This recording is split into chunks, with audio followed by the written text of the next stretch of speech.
Салем Достар, Ринатов Малика. Сегодня я вам расскажу все города Казахстана.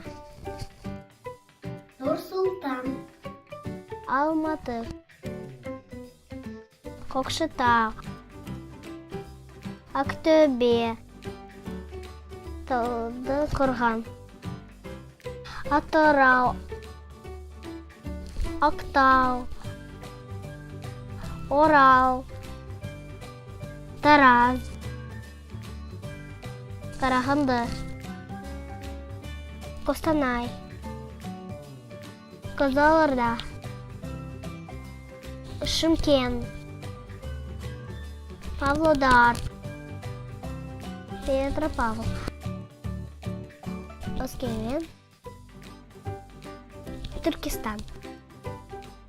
Сау бол, достар, подписывайтесь на наш канал, ставьте лайки.